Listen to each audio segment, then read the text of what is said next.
نے اتنی عزت دی. تو یہ دنیا کی واحد کتاب ہے جسے اللہ نے اتنی عزت دی ہے، اتنی عزت دی ہے کہ آج بھی دنیا میں کسی کتاب کو اس کا 1000واں حصہ بھی عزت نہیں ملی. 1000واں حصہ بھی. آج اگر کوئی غیر مسلم پوچھتا ہے کہ تمہارے پاس کیا دلیل ہے کہ یہ اللہ کا کلام ہے، ہم اسے کہتے ہیں بتاؤ. قرآن مجید کی جو عربی ہے نا، یہ 1400 سال پرانی زبان ہے. اللہ نے اس قرآن کی حفاظت کے لیے صرف حافظوں کو پیدا نہیں کیا، بلکہ اس زبان کو محفوظ کر دیا جس زبان میں یہ قرآن نازل ہوا ہے. آج سے 1400 سال پہلے کی کوئی زبان اب محفوظ نہیں ہے، اور عربی اتنی زبردست محفوظ ہے کہ جو الفاظ صحابہ، تابعین اور عرب کے نبی سے 40 سال پہلے کی عربی میں جو الفاظ استعمال ہوتے تھے نا، وہی الفاظ آج عربی زبان میں، وہی اردو زبان میں، بہت سے ان میں سے فارسی زبان میں، بہت سے انگریزی میں استعمال ہو رہے ہیں. اب دنیا کی واحد زبان ہے جو دوسرے زبانوں سے الفاظ لینے کے بجائے اپنے الفاظ دوسری زبانوں کو ادھار دے رہی ہے. وہی الفاظ استعمال ہو رہے ہیں. 1400 سال پہلے، بلکہ اس سے بھی پہلے، عربی میں پانی کو ماں کہا جاتا تھا. آج بھی کیا کہا جاتا ہے؟ ماں. ڈاکٹر محمود غازی جو ہے نا، ایک بہت بڑے اسکالر گزرے ہیں، بڑے خاندانی اسکالر، اللہ ان کی قبر کو نور سے بھر دے. بڑا تحقیقی کام کیا انہوں نے لکھا کہ ایک عجیب بات لکھی کہ دیکھو، نبی صلی اللہ علیہ وسلم کے والد اگر زندہ ہو کے آج آ جائیں، 1400 سال پرانا کوئی انسان اگر آج زندہ ہو کے آ جائے جو عربی کے علاوہ ہو، وہ ہم سے بات کرے کسی سے بھی، سمجھ میں آئے گا کیا کہہ رہا ہے؟ بڑے بڑے مورخین بیٹھ جائیں گے، عجائب گھر سے لوگوں کو نکلوانا پڑے گا زندہ کر کے نا، کہ یار اس کو سمجھو بول کیا رہا ہے.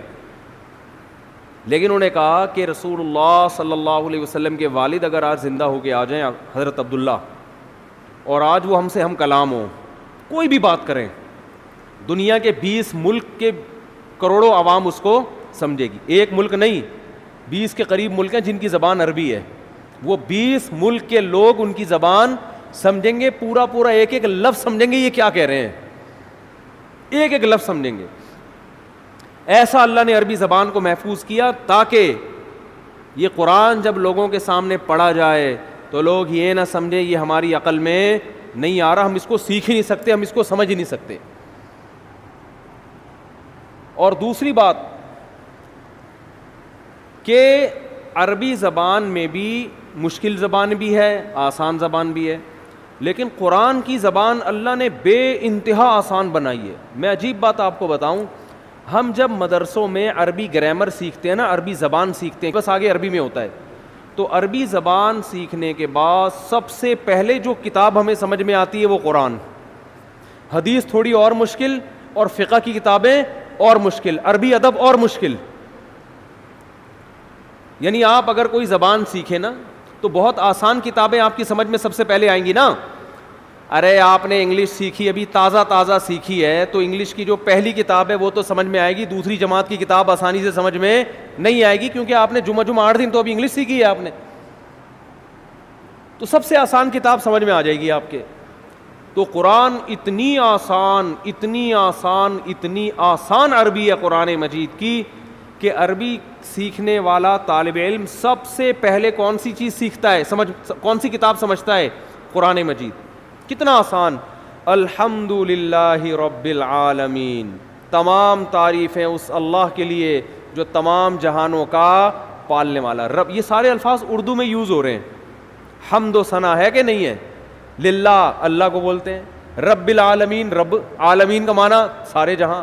الرحمن، بڑا مہربان. الرحیم، بہت رحم کرنے والا. رحمان رحیم اردو میں استعمال ہونے کے نہیں ہو رہے؟ بہت ساری زبانوں میں استعمال ہو رہے ہیں یہ. ارض کسے کہتے ہیں عربی میں؟ زمین کو. انگلش میں کسے کہتے ہیں زمین کو؟ کیا کہتے ہیں؟ ارتھ. یہ عربی سے آیا ہے انگلش میں. اور بہت سے الفاظ عربی سے انگلش میں گئے ہیں.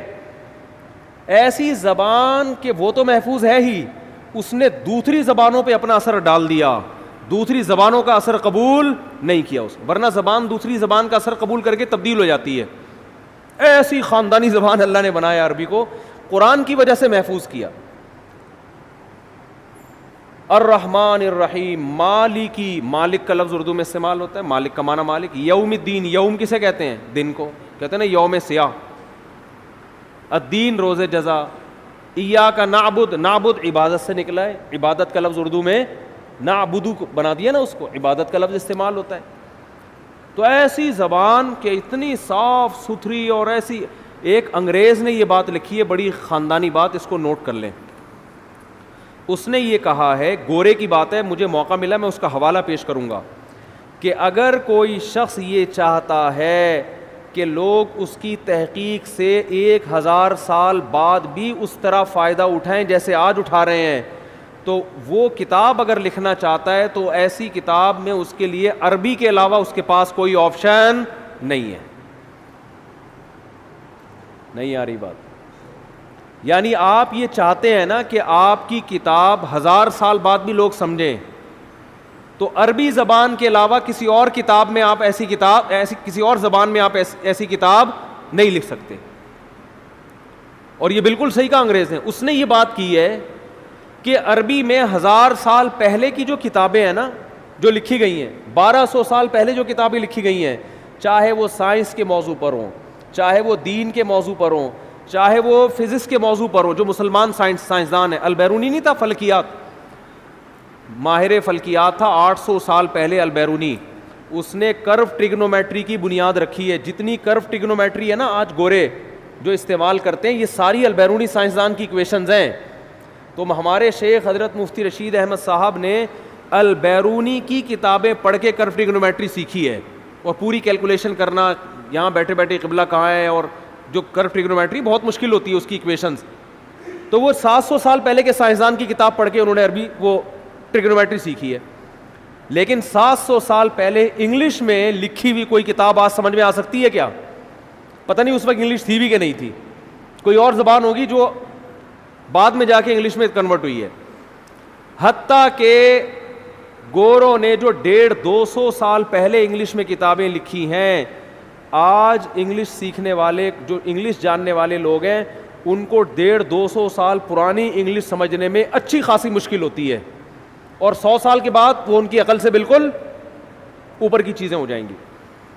کیا خاندانی زبان ہے یار. اس نے کہا کہ بھائی آپ نے عربی میں جو 1000 سال پہلے کی کتابیں، ہم قدوری جو پڑھتے ہیں نا فقہ کی کتاب، وہ تقریباً 1100 سال پرانی کتاب ہے، لیکن طالب علم بڑے آرام سے پڑھتا ہے. وہ تاریخ کی جو کتابیں عربی میں لکھی گئی ہیں 1300 سال پہلے کی کتابیں ہیں.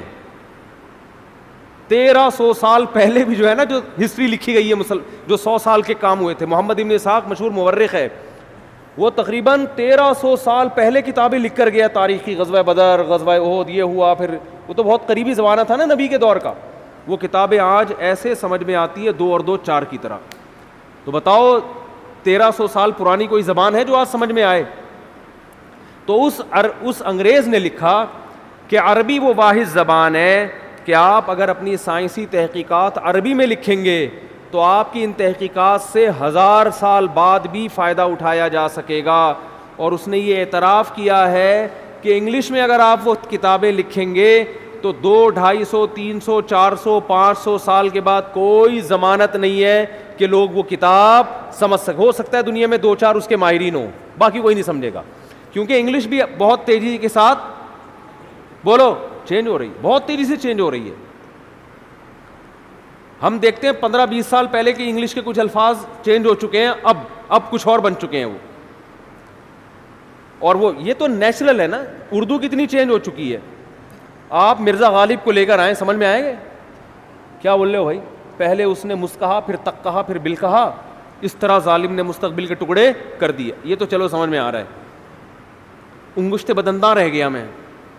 مرزا غالب تو اس طرح کی باتیں کیا کرتے تھے نا، نہیں سمجھ میں. اور 100 سال کے بعد یہ ہمارے جتنے یوٹیوب پہ بیان چل رہے ہیں نا، کسی کی کھوپڑی میں لوگ بولیں گے 100 سال پہلے مفتی طارق مسعود گزرے تھے، کیا کہہ رہے ہیں؟ لوگ کہیں گے یار اتنی گاڑی اردو، استغفر اللہ.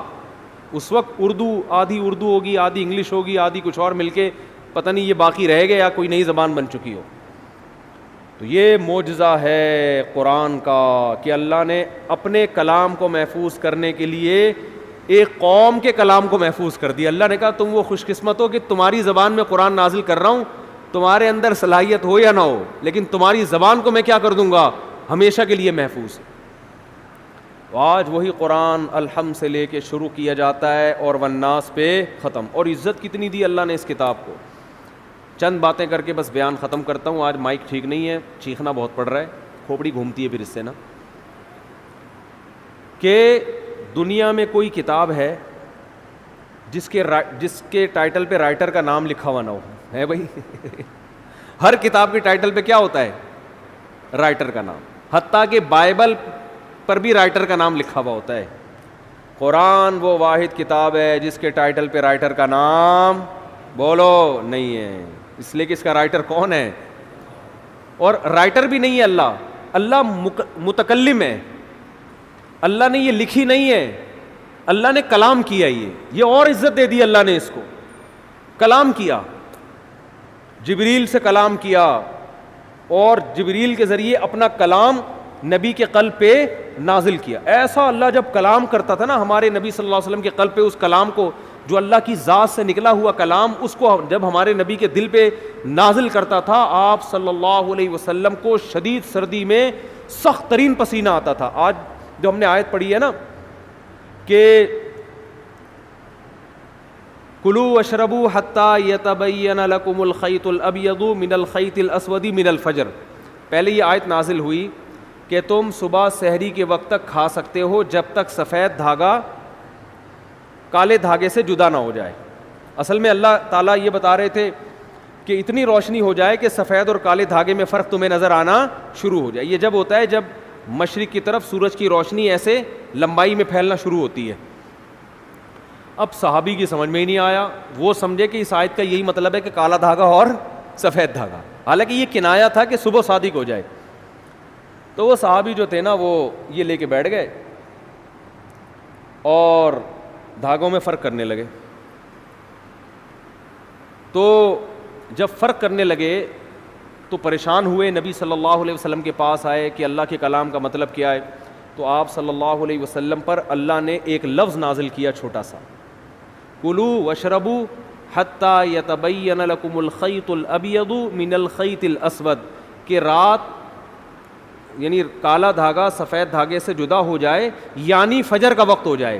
تو یعنی فجر اتنا لفظ نازل کیا اللہ نے, من الفجری کا لفظ.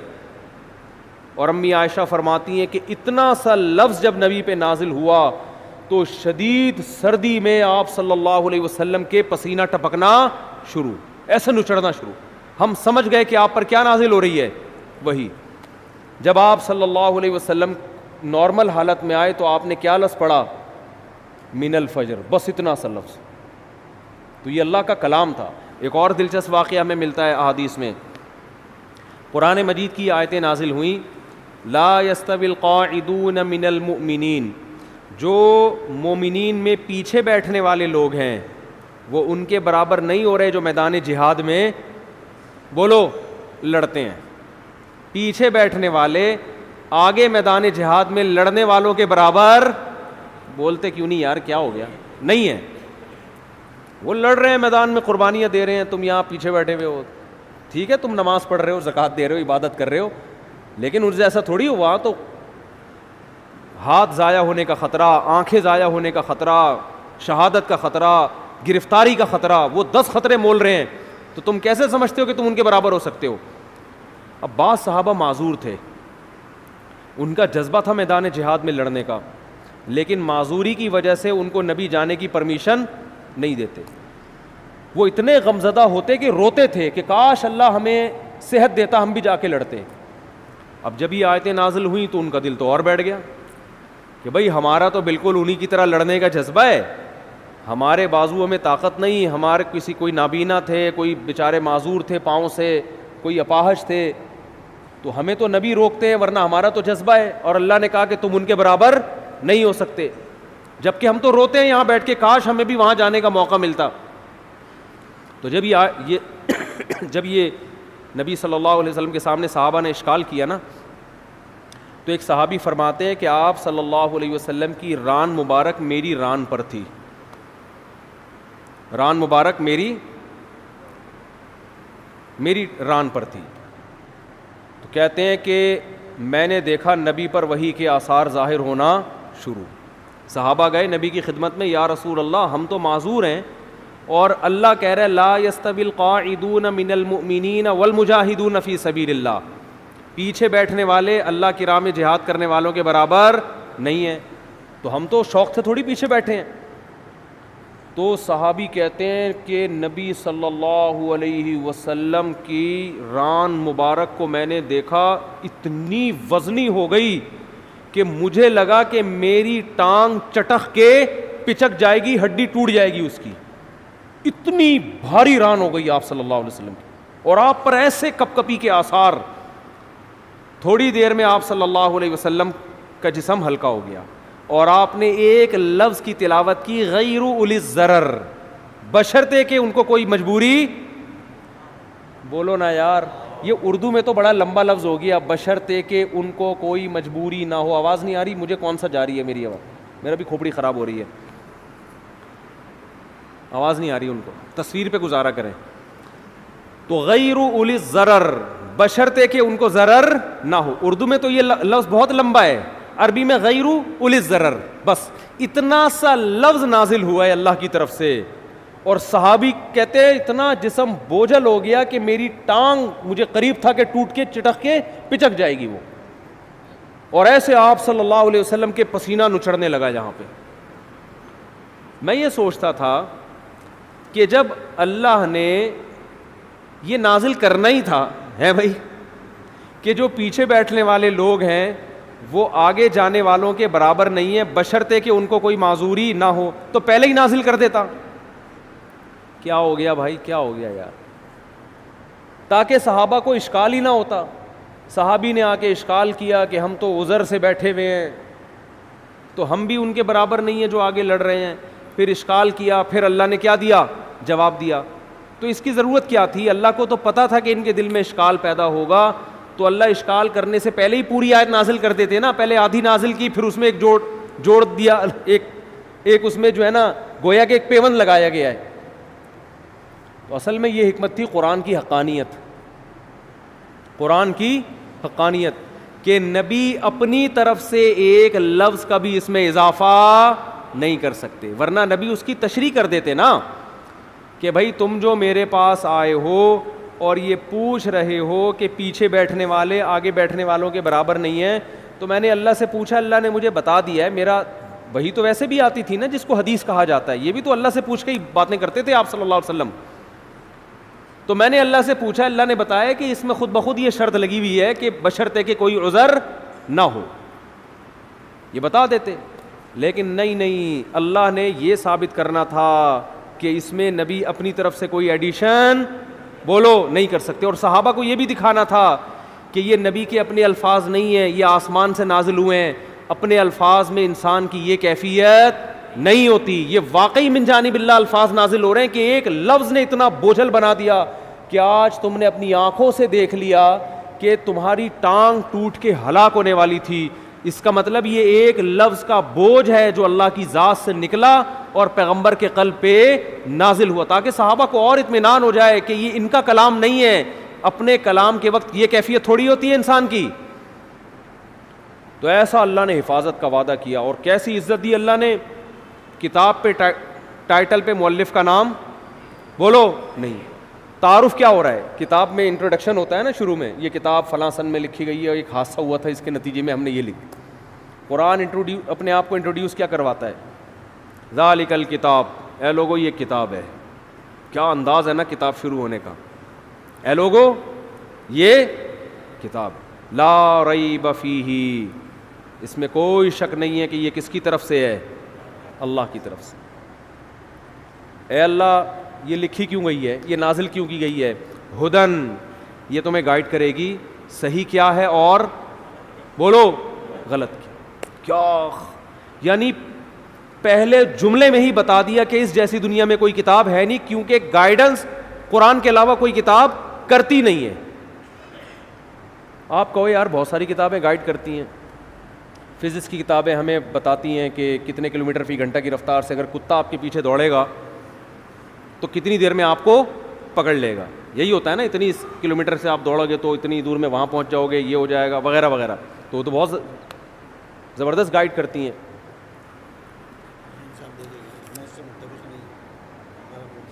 بھائی انتظامیہ کی مشاورت صحیح بات طے کی گئی ہے کہ حالات اور کورونا کو مد نظر رکھتے ہوئے خواتین کے لیے تراویح کا انتظام نہیں کیا گیا, چونکہ کچھ خواتین آ گئی تھیں اس لیے وقتی طور پر پردے کا انتظام کیا گیا ہے. خواتین سے درخواست ہے کہ وہ اپنے گھر پر تراویح پڑھیں, کل سے مسجد میں پردے کا انتظام نہیں ہوگا.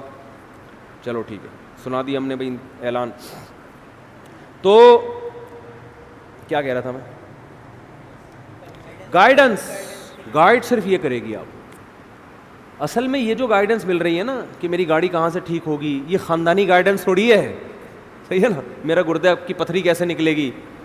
اصل میں تو گائیڈنس خاندانی وہ ہوتی ہے جو آپ کو آپ کی منزل بتائے. دیکھو آپ سفر میں راستہ بھول گئے کہ جانا کہاں ہے, تو بہت سے لوگ آپ کو گائیڈ کرتے ہیں, کچھ آپ کو بتاتے ہیں واش روم کہاں ملے گا آپ کو تاکہ آپ کا پیٹ کیا ہو جائے, تھوڑا ہلکا ہو جائے. گائیڈ تو وہ بھی کر رہا ہے, اس کو آپ اتنی ویلیو نہیں دیں گے. ایک یہ بھی گائیڈ کرے گا یار ادھر ہوٹل ہے وہاں کھانا کھا لینا, لیکن آپ کو جو اصل گائیڈنس چاہیے وہ کیا, کہ میری منزل کہاں ہے, مجھے جانا کہاں ہے. ان چیزوں میں آپ دوسرے درجے میں دلچسپی لوگے. پہلے آپ اس فکر میں لگے رہو گے کہ مجھے منزل کا پتہ چل جائے, میں نے جانا کہاں ہے. مثال کے طور پر آپ جا رہے ہو پشاور کی طرف, راستہ بھول گئے, اب آپ سب سے زیادہ فکر اس کی نہیں کرو گے کہ واش روم کہاں ہے, ہوٹل کہاں ہے, پانی کہاں سے ملے گا, چائے کا گٹکا کہاں سے ملے گا, نسوار کی دکانیں کہاں آئیں گی, گٹکے کی کہاں آئیں گی. سب سے پہلے کھوپڑی میں مسلط ہوگا آپ کے بھائی جان پشاور کا راستہ یہ ہے بھی کہ نہیں ہے. ایسا نہ ہو میں الٹا جا رہا ہوں اور پشاور کے بجائے اور دور ہوتا چلا جاؤں, میرا سفر کیا ہو جائے گا, ڈبل ہو جائے گا. سب سے پہلے انسان کو یہ فکر ہوتی ہے کہ میری منزل کہاں ہے, مجھے جانا کہاں ہے. تو قرآن کہتا ہے تمہیں, قرآن یہ گائیڈ کرے گا کہ تم پیدا کیوں ہوئے, تم نے جانا کہاں ہے, تمہاری پیدائش کا مقصد کہاں ہے, الٹیمیٹ ویژن کیا ہے تمہارا. اس ویژن کو سامنے رکھ کر چھوٹے موٹے ویژن آتے رہیں گے دائیں بائیں, وہ تو ٹھیک ہے, واش روم بھی جانا ہے, شادی بھی کرنی ہے, بچے بھی پیدا کرنے ہیں, اور ہسپتال بھی بنانے, اور ڈاکٹر بھی پیدا ہوں گے, اور انجینئر بھی پیدا ہوں گے. یہ تو سارے سفر کے راستے کے لوازمات ہیں. جیسے موٹر وے پہ قیام و طعام کا انتظام بھی ہوتا ہے, لیکن موٹر وے قیام و طعام کے لیے نہیں بنی ہے, آپ کو کراچی سے پشاور پہنچانے کے لیے بنی ہے. بہت مشکل ہے بھائی بات سمجھانا. اصل مقصد موٹر وے کا کراچی سے آپ کو عزت کے ساتھ پشاور پہنچانا, لاہور پہنچانا, ملتان پہنچانا ہے. درمیان میں قیام و طعام اور واش روم اور مسجدیں, یہ موٹر وے کا اصل مقصد نہیں ہے. یہ تو مسافر کو منزل تک پہنچنے والے کو درمیان میں لوازمات چاہیے ہوتی ہے. تو قرآن کے علاوہ جتنی کتابیں ہیں وہ آپ کو آپ کی ضرورت کے معاملے میں گائیڈ کرتی ہیں کہ گاڑی پنچر ہو جائے تو وہاں سے جڑوانا. لوگ آپ کو گائیڈ کر رہے ہوتے ہیں, میکینک اس کے وہاں سے ملیں گے, انجن آئل کتنے دن میں تبدیل ہوگا, آپ کا اپنے پھیپھڑے کب خراب ہوں گے, کورونا سے کیسے بچنا ہے, ویکسین آ گئی ہے کہ نہیں آ گئی ہے. یہ قیام و طعام ہے درمیان میں, ٹھیک ہے نا.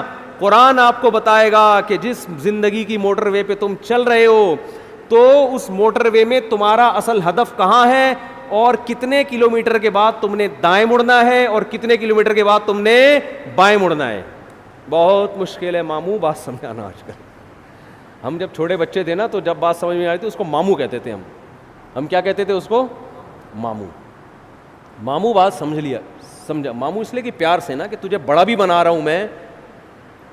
بڑا ماموں بڑے ہوتے ہیں نا, اور ننیال کا رشتہ ذرا محبت والا ہوتا ہے, چاچو تھوڑے سے سخت ہوتے ہیں نا, ددیال والا ہو گیا. تو ماموں کا مطلب ہوتا ہے کہ اب تمیز سے بات انشاءاللہ سمجھ میں آئے گی. تو قرآن نے انٹروڈکشن کروایا, ہدن, یہ کیا ہے, یہ گائیڈنس. اے اللہ اگر یہ گائیڈنس ہے, کیسا خاندانی تعارف ہو رہا ہے یار. شروع ہی ایسا عجیب, اس سے لگتا ہی نہیں کہ یہ انسان کا کلام ہے. اور محمد صلی اللہ علیہ وسلم کا یہ کلام ہوتا تو نہ آپ کسی اسکول میں پڑھے, نہ کالج میں پڑھے, نہ لکھنا جانتے, نہ پڑھنا جانتے. انہیں کیا پتا تھا یار اس طرح سے کلام کو شروع کرنا ہے بھائی. ہدن کیا ہے, ہدایت. ہادی بھی نہیں کہا کہ ہدایت دینے والی, یہ تھوڑی ویلیو کم ہو جاتی. ہدن سراسر ہدایت ہے, اے ٹو زیڈ, الحمد سے لے کے والناس تک سراسر کیا ہے, ہدایت. دیکھو کوئی شخص عدل کرنے والا ہوتا ہے اسے لوگ کہتے ہیں عادل ہے, عدل کرنے والا, اور جب غلو کرنا ہوتا ہے کہتے ہیں یہ تو سراپا عدل ہے. عدل کا دوسرا نام ستار بھائی, عدل کا دوسرا نام یہ ہے, کہتے ہیں کہ نہیں کہتے؟ اس کا مطلب مبالغہ کر رہے ہیں بھائی, عدل نام ہی اسی کا ہے.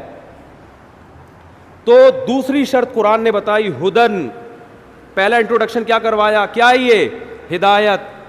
سوال پیدا ہوتا ہے اللہ اگر یہ ہدایت ہے تو اتنے ذہین لوگ دنیا میں آئے, اس کو پڑھ کے بھی گئے, انہیں تو گائیڈنس بولو ملی نہیں. ہم تو جب موٹر وے پر جاتے ہیں اور ہمارا ہدف پشاور ہوتا ہے تو ہمیں بار بار سائن بورڈ کے ذریعے منزل کا پتہ چلتا ہے کہ پشاور اتنے کلومیٹر, دائیں مڑیں بائیں مڑیں, رائٹ ٹرن, کیپ لیفٹ, اور یوں کرے اور یوں کرے, اور اس موٹر وہ جو ہے نا وہ انٹرچینج سے آپ اتر جائیں, اور وہ تو بالکل صحیح, وہ تو ہر ایک کو مل رہی ہوتی ہے. تو معاذ اللہ اس سے تو پتہ چلتا ہے بھائی موٹر وے جو آپ کو ہدایت دے رہی ہے اس میں زیادہ ایکوریسی ہے بنسبت کس کے, قرآن کے, کیونکہ یہاں تو بہت سے لوگ پڑھتے ہیں کخ بھی فائدہ نہیں ہوتا. کیا ہو گیا بھائی, کتنے لوگ قرآن پڑھ رہے ہیں, ابو جہل بھی تو سن رہا تھا نا, ابو لہب بھی سن رہا تھا, حضرت عمر چند آیتیں سن کے تبدیل ہو گئے اور ایسا ایمان پر قائم ہوئے ہیں کہ انہوں نے اعلان کیا کہ کوئی ایک مجھے مسجد حرام میں وہ شخص نماز سے روکے جو اپنی بیوی کو بیوہ کرانا چاہتا ہے.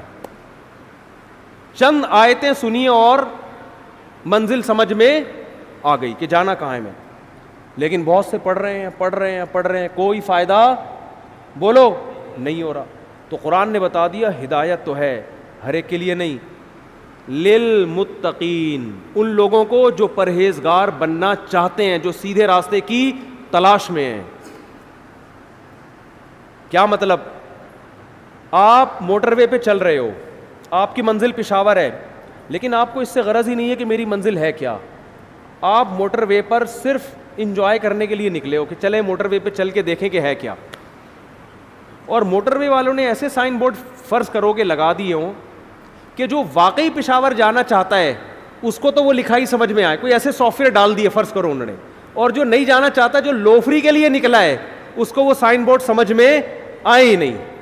تو موٹر وے کی انتظامیہ میں تو یہ طاقت نہیں ہے, لیکن خدا میں یہ طاقت ہے کہ وہ اپنے کلام میں ایسا اثر پیدا کر دے کہ جو سیدھے راستے کا متلاشی ہوگا اس پر یہ آیتیں اثر کریں گی. جو سیدھا راستہ چاہتا ہی نہیں ہے, الحم سے لے کے والناس تک کروڑوں مرتبہ پڑھ لے گا, اللہ فرماتے ہیں اسے کک بھی فائدہ نہیں ہوگا. اللہ نے یہ قرآن کی خاصیت اس لیے رکھی تاکہ جو طلب والے لوگ ہیں, جو واقعی ہدایت چاہتے ہیں, ان کو ملے.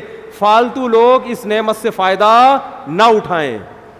نہیں آ رہی میرا خیال ہے بات سمجھ. تو یہ انٹروڈکشن ہے جو ہم تراویح میں شروع کرتے ہیں, اور پھر اللہ صفات بیان کرتے ہیں جو انشاءاللہ پورے رمضان چلتی رہیں گی. آپ لوگ تراویح بھی پابندی سے پڑھیں گے انشاءاللہ, اور تراویح کے بعد جو روزانہ یہ بیان ہوگا اس میں بھی پابندی کے ساتھ بیٹھیں گے, اس نیت اور جذبے کے ساتھ کہ عید کا چاند نظر آنے سے پہلے اپنے آپ کو مکمل چینج بولو کرنا ہے. لوفری کے لیے بیٹھے ہیں, مفتی صاحب کبھی لطیفے بھی سنا دیتے ہیں یار, کبھی شادیوں پہ بیان کر لیتے ہیں تو تھوڑا طبیعت خوش ہو جاتی ہے, اس نیت سے نہیں آ رہی آواز, کل سے آئے گی انشاءاللہ, کل سے آئے گی. ان کو بتا دینا میں نے کیا کہا ہے, ٹھیک ہے نا.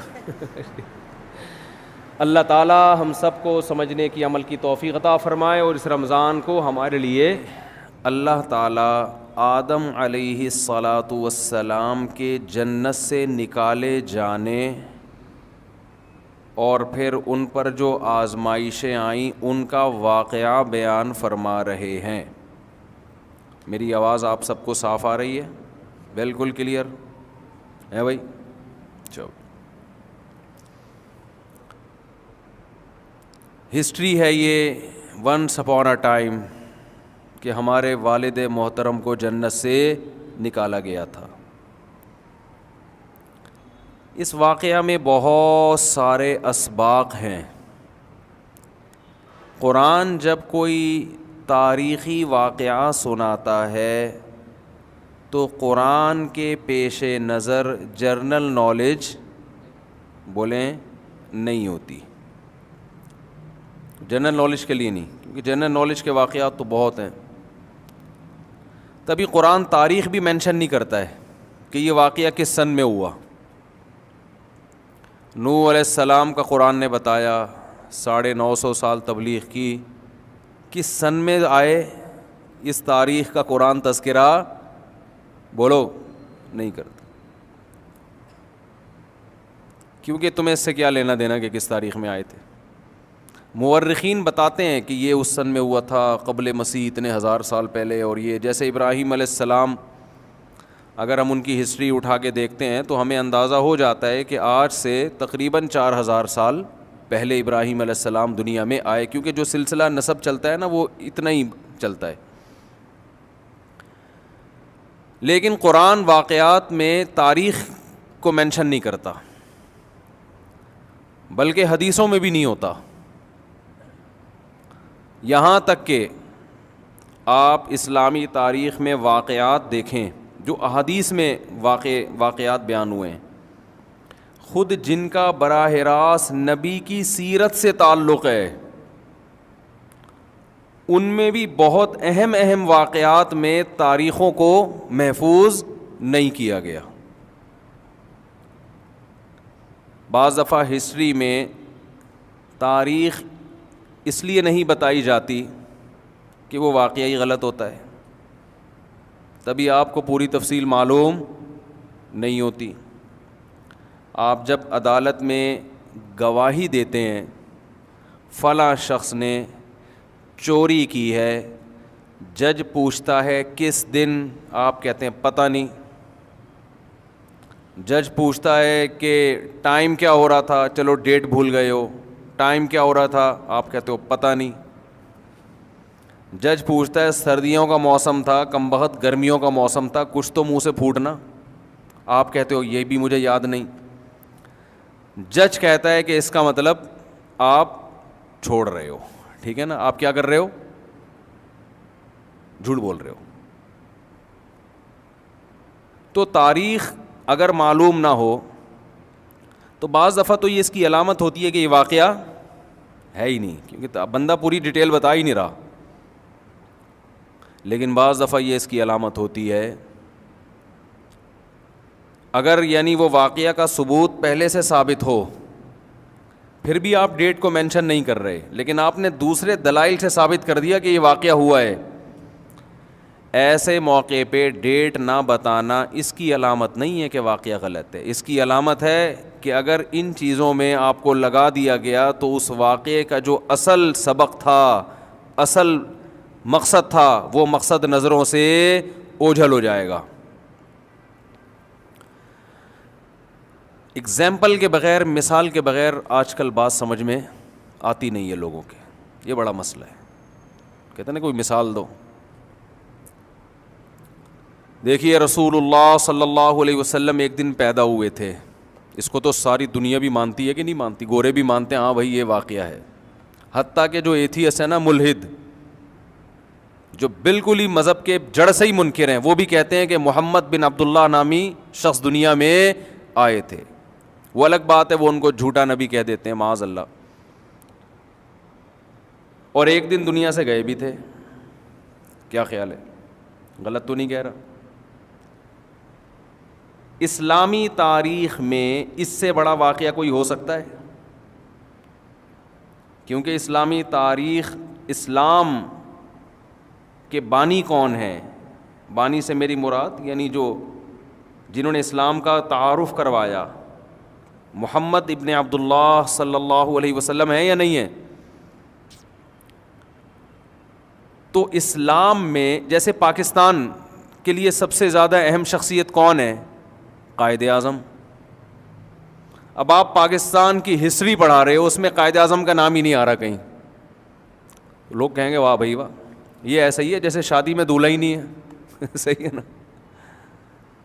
سارے آ گئے, دولہا دلہن مارکیٹ سے کیا ہیں, شارٹ ہیں. تو یہ ایسے ہی ہو جائے گا. تو اسلام کا انٹروڈکشن کروانے والے کون ہیں؟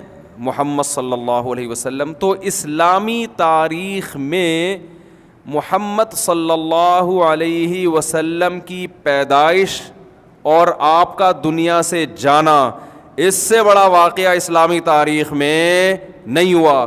لیکن دونوں کی تاریخیں مارکیٹ سے کیا ہیں؟ بولو، شارٹ. مسلمانوں کے پاس ریکارڈ ہی نہیں ہے.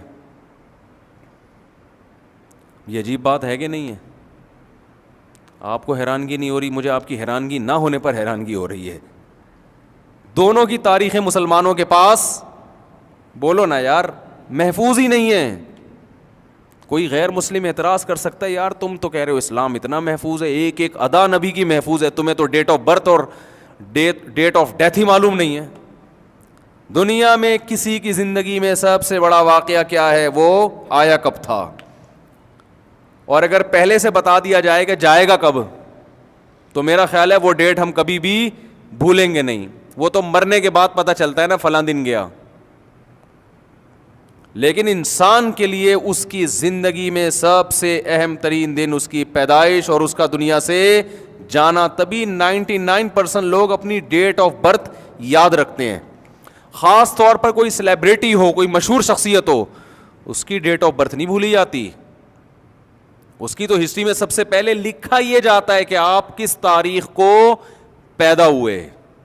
یہاں سے تو سوانح حیات شروع ہوتی ہے. آپ کسی کی حیات پر جب کوئی لکھتے ہیں تو سب سے پہلے بتایا جاتا ہے پیدا کس دن ہوئے. یہ اس سے اندازہ ہوتا ہے کس صدی کے ہیں، یہ کس ماحول میں تھے، کہاں پیدا ہوئے اور کب پیدا ہوئے. تو اسلامی تاریخ میں سب سے اہم واقعہ کیا ہوا ہے؟ محمد صلی اللہ علیہ وسلم پیدا کس ڈیٹ کو ہوئے. اور چلو اس وقت ہم یہ کہہ سکتے ہیں کہ لوگ آپ کو جانتے نہیں تھے، ڈیٹ یاد نہیں رکھی. اس وقت تھوڑی آپ نے پیدا ہوتے ہی نبوت کا دعویٰ کیا تھا. اس وقت یہ تاریخ نظروں سے اوجھل ہو سکتی ہے، لیکن وفات کا تو پتہ ہونا چاہیے نا، کہ جس دن آپ کا انتقال ہوا اس دن تو صحابہ کے لیے اس سے بڑا حادثے کا دن کوئی تھا نہیں. بعض جانوروں نے اپنے آپ کو ہلاک کر دیا غم میں. حضرت عمر رضی اللہ تعالی عنہ تلوار لے کر نکل گئے کہ جو یہ کہے گا کہ محمد صلی اللہ علیہ وسلم کی موت واقع ہو گئی ہے میں اس کی گردن اڑا دوں گا. یہ لفظ میں اپنے کانوں سے سننا گوارا نہیں کر سکتا، برداشت نہیں کر سکتا. زندہ ہیں آپ کا انتقال نہیں ہوا. حضرت ابو بکر رضی اللہ تعالی عنہ نے خطبہ دیا، لوگوں کو جمع کیا جو حواس باختہ ہو گئے تھے، اوسان خطا ہو گئے تھے. ان سے کہا کیا ہو گیا تمہیں، کیسی باتیں کر رہے ہو؟ خطبہ دینا شروع کیا اور فرمایا یا ایھا الناس، اے لوگو، من کان منکم یعبد محمدا فإنہ قد مات. تم میں جو محمد صلی اللہ علیہ وسلم کی عبادت کرتا تھا، جس نے اسلام کو اس لیے فالو کیا ہے کہ محمد صلی اللہ علیہ وسلم کو راضی کرے گا، اللہ کی رضا اس کے پیچھے نظر نہیں تھی، ایک شخصیت کے لیے اس نے یہ کام کیا ہے. اعلان سن لے کہ آپ کا انتقال ہو چکا ہے، اس کا مذہب ختم. لیکن من کان منکم یعبد اللہ، جو اللہ کی عبادت کرتا تھا، جس نے محمد پر ایمان اس لیے لایا کہ کون خوش ہو جائے؟ اللہ خالق. فإنہ حی لا یموت، وہ آج بھی زندہ ہے اور اس پر موت نہیں آئے گی. کیا اسلام کے عقیدے میں صفائی کتنی ہے یار. اور یہ اعلان محمد صلی اللہ علیہ وسلم کے سب سے قریبی دوست کر رہے ہیں جن کو عقیدت سب سے زیادہ تھی. جب ان کا کانسیپٹ اتنا کلیئر تھا تو باقیوں کا کیا حال ہوگا. یعنی وہ بتا رہے ہیں کہ ہم جو اسلام کو فالو کر رہے ہیں محمد صلی اللہ علیہ وسلم کی رضا کے لیے نہیں، وہ تو ایک انسان ہے. یہ کس کی رضا کے لیے؟ خدا نے بنایا ہے. انہوں نے اپنی طرف دعوت نہیں دی ہے، انہوں نے کس کی طرف دعوت دی ہے؟ خدا کی طرف. تو محمد صلی اللہ علیہ وسلم کے زندہ رہنے سے یا دنیا سے چلے جانے سے اسلام، آپ کے اسلام پہ کوئی فرق نہیں پڑنا چاہیے. وہ تو ایک شخص ہیں. اور پھر قرآن کی آیت پڑھی وما محمد الا رسول قد خلت من قبلہ الرسل، کہ محمد صلی اللہ علیہ وسلم ایک رسول ہیں، آپ سے پہلے بھی بہت سے پیغمبر گزر چکے. افإن مات او قتل انقلبتم علی اعقابکم، بھلا بتاؤ اگر ان کی موت واقع ہو جائے یا وہ میدان جنگ میں قتل کر دیے جائیں تو کیا تم دین سے واپس ہٹ جاؤ گے؟ حضرت عمر کہتے ہیں جب میں نے یہ آیت سنی تو مجھے ایسا لگا جیسے یہ آج نازل ہوئی ہے، حالانکہ پہلے بھی پڑھتے تھے مگر اس کا مطلب سمجھ میں آج آیا ہے. بہت مشکل ہے بات سمجھانا. اس زمانے میں دنیا میں سب سے مشکل کام بتاؤں کیا ہے؟ دوسری شادی کرنا. خیر, تو بات سمجھانا بھی بہت, یہ بات بھی تو سمجھانا بہت مشکل ہے نا کہ دوسری شادی کرو. تو اس کا مطلب اصل شادی کرنا مشکل نہیں, اصل کیا ہے؟ سمجھانا مشکل ہے کہ اس کی اہمیت. یہ چلتا رہے گا جب تک ہم زندہ ہیں نا, یہ پروگرام چلتا رہے گا, ٹھیک ہے. خیر, تو حضرت عمر رضی اللہ تعالیٰ عنہ فرماتے ہیں مجھے ایسا لگا جیسے یہ آیت میں نے پہلی دفعہ سنی, حالانکہ پڑھتے رہتے تھے, مگر یہ تو اسی موقع پہ تو نازل, اسی موقع کے لیے نازل ہوئی. اصل میں یہ آیت نازل ہوئی تھی غزوہ احد کے بعد. غزوہ احد میں یہ افواہ پھیل گئی تھی کہ آپ صلی اللہ علیہ وسلم شہید ہو گئے. تو بہت سے صحابہ نے کیا تلوار اٹھائی, انہوں نے کہا آپ زندہ رہ کے کیا کرنا ہے, جاؤ لڑو, تم بھی شہید ہو جاؤ, کیا فائدہ زندہ رہنے کا. تو اس پہ قرآن نے کہا کہ بھائی تم جو اسلام کو فالو کر رہے ہو وہ کس کے لیے؟ اللہ کے لیے. محمد صلی اللہ علیہ وسلم ایک پیغمبر ہیں, کوئی پیغمبر دنیا میں ہمیشہ کے لیے نہیں آتا, وہ اس کا ایک وہ میسنجر ہے, اس کا کام ہے اللہ کا پیغام بندوں تک پہنچانا اور دنیا سے چلے جانا. تو تم نے اسلام کو فالو کرنا ہے اللہ کے لیے. نبی کی موت اور نبی کی حیات سے تمہارے اسلام پہ فرق نہیں پڑنا چاہیے. ایک اشکال کا جواب دے کے ہم آگے چلتے ہیں. اشکال یہ ہوتا ہے کہ خود نبی کی رضا, یہ بھی تو اسلام میں ایک پسندیدہ کام ہے نا. حضرت ابو بکر فرما رہے ہیں کہ جو اللہ کے لیے کرتا تھا تو وہ تو زندہ ہے, جو نبی کے لیے کرتا تھا تو گویا اس کو مایوس کر رہے ہیں. بھائی نبی کے خوش کرنے کے لیے اگر اسلام پر عمل کر رہے ہو تو نبی تو چلے گئے, تو گویا یہ ایک طرح سے حوصلہ شکنی ہے نا کہ بھئی تمہاری تو معاذ اللہ بظاہر نیت ہی ٹھیک نہیں تھی. تو سوال یہ پیدا ہوتا ہے کہ نبی صلی اللہ علیہ وسلم کو خوش کرنا یہ تو بذات خود ایک اچھا کام ہے نا, یہ بھی تو ایک شریعت میں مقصود ہے نا, یہ بھی تو اسلام میں ایک پسندیدہ کام ہے. پیغمبر ہیں آپ, کوئی عام شخصیت تھوڑی ہیں. اس کا جواب سمجھیں, اس سے اسلامی عقیدے کا آپ کو اندازہ ہوگا کہ اسلام میں پیغمبر کی حیثیت کیا ہوتی ہے. تو یاد رکھیں آپ صلی اللہ علیہ وسلم کی دو حیثیتیں ہیں. ایک حیثیت آپ کی یہ ہے کہ آپ محمد ابن عبداللہ ہیں, عبداللہ کے بیٹے ہیں, محمد ہیں, عربی ہیں, قریشی ہیں, ہاشمی ہیں.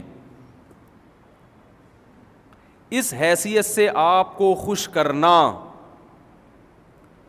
یہ اللہ کی رضا کو خوش کرنے کے مترادف نہیں ہے.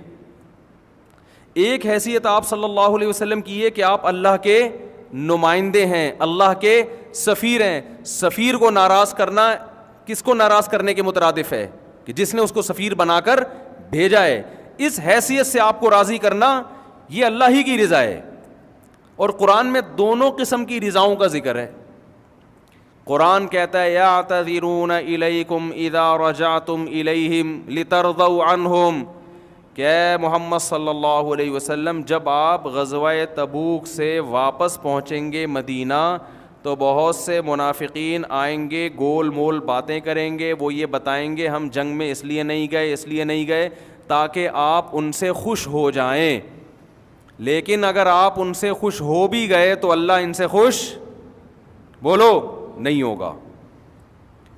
اس کا مطلب پیغمبر کو خوش کرنا بسا اوقات اس سے اللہ خوش نہیں ہو رہا ہوتا, کیونکہ یہاں پیغمبر کو جو خوش کیا جا رہا ہے, منافقین جو خوش کر رہے ہیں وہ اس حیثیت سے نہیں کر رہے کہ آپ اللہ کے سفیر ہیں, کیونکہ اس میں پہلے اللہ کو دیکھا جاتا کہ اللہ بھی خوش ہو رہا ہے کہ نہیں ہو رہا, بلکہ یہاں اس حیثیت سے خوش کر رہے ہیں کہ آپ جنگ کے کمانڈر ہیں, آپ ایک امیر ہیں, آپ ایک سردار ہیں.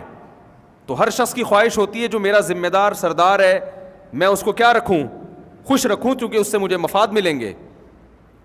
تو اس لیے مسلمان کو جو حکم ہے کہ آپ صلی اللہ علیہ وسلم سے محبت کرے, اصل جو حکم ہے وہ اس حیثیت سے محبت کرے کہ آپ اللہ کے سفیر ہیں. لہذا یہاں اللہ کی رضا پہلے ہوگی, اس کے بعد کس کی رضا ہوگی؟ آپ صلی اللہ علیہ وسلم کی رضا. یعنی آپ صلی اللہ علیہ وسلم سے محبت بھی در حقیقت کس کی وجہ سے ہو رہی ہے؟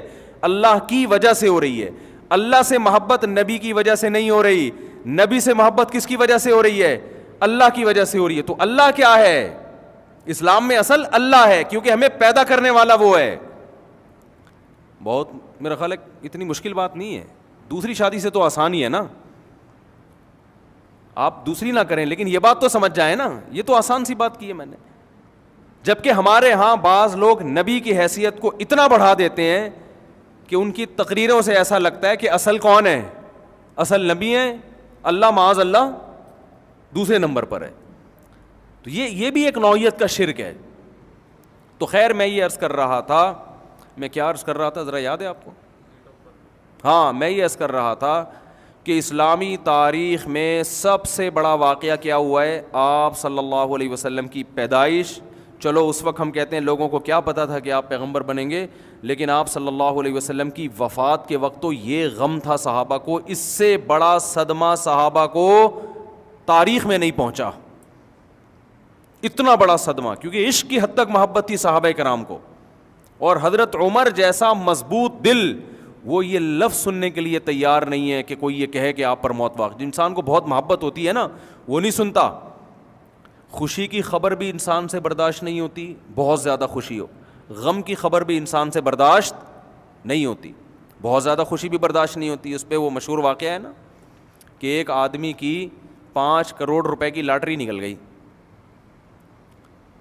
اب اس کو اطلاع دیں تو ڈر یہ تھا کہ یہ مر نہ جائے کہیں خوشی سے. غریب آدمی ہے, پکوڑے وکوڑے بیچتا ہوگا بیچارہ, گولے گنڈے کی کوئی ریڈی لگاتا ہوگا. اب اس کو 5 کروڑ کا بتائیں گے تو یہ خوشی سے کیا ہو جائے گا, مر نہ جائے.